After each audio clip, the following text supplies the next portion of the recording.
Dreams didn't make us kings. Dragons did. It's been 3 years since Game of Thrones ended and 5 years since its fandom started complaining bitterly about its final seasons. Spin-off House of the Dragon therefore debuts to less hype than it might have once had, but really could restore our fascination with Westeros. Immediately, its premiere boasts everything that Thrones did well: an overqualified cast of character actors, backstabbing, sexposition, and of course, lots of dragons.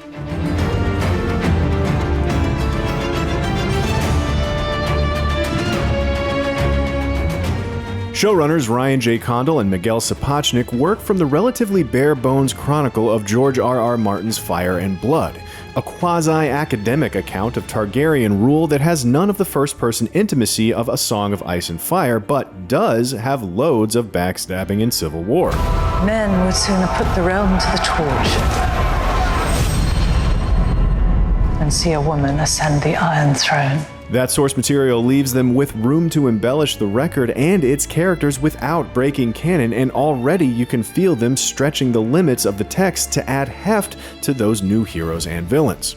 We return to Westeros at the height of the Targaryen dynasty, some 100 years after its founding and 172 years before Daenerys was born as her family fell. The Seven Kingdoms are as united as they get following the long, largely peaceful reign of King Jaehaerys. After a minor succession crisis, his throne passes to the amiable Viserys I, who just wants everyone to get along.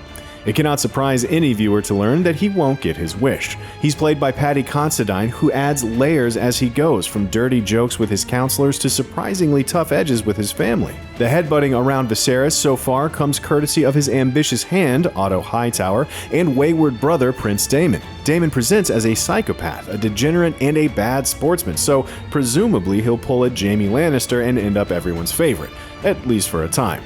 As Daemon, Matt Smith is already building interesting hints of vulnerability and self-mockery to the younger brother. It's worth noting that he's the first person we see sit on the Iron Throne, but if that's foreshadowing, there will be a lot of bloodshed before he returns to it. The king has an heir, Daemon Targaryen. I will not be made to choose between my brother and my daughter. It's also important to keep an eye on teenage friends Rhaenyra Targaryen and Alicent Hightower, who at times look like a romantic couple, although they have other flirtations. They're played by Millie Alcock and Emily Carey at the moment, and both are excellent, showing enough chemistry that you worry for their future relations. If Rhaenyra comes into power, she could cut off any challenge to her succession. The king, though, is the most interesting character, if the least showy. Viserys gently teases his daughter and tenderly buoys his heavily pregnant wife Emma in between drinking like a fish and telling dirty jokes. Later, though, we see a darker and more ruthless shade to the initially likable king. In such moments, the show establishes a feminist undercurrent, with the Targaryen women visibly straining against the patriarchal limits of Westeros society.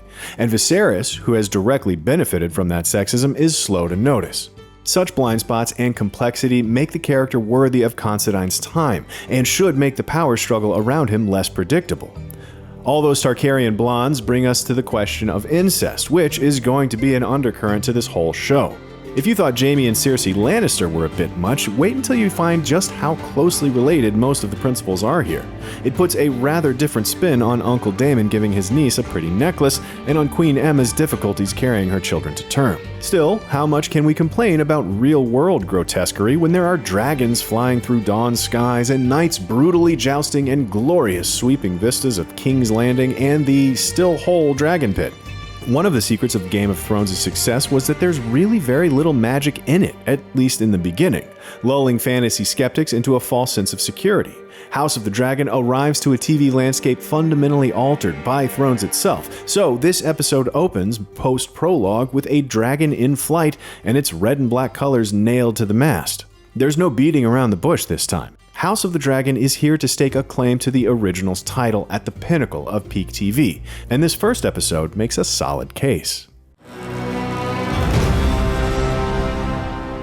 House of the Dragon's premiere marks a strong, well-cast start to the Game of Thrones spin-off. This feels very close to its predecessor in tone and content, but immediately establishes a struggle for power around an amiable, weak-willed king and vivid new characters to fight those battles.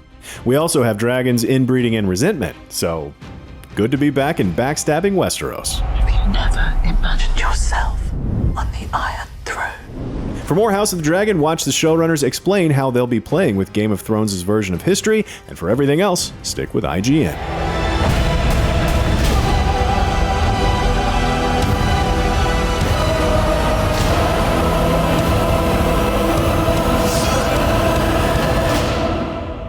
History does not remember blood.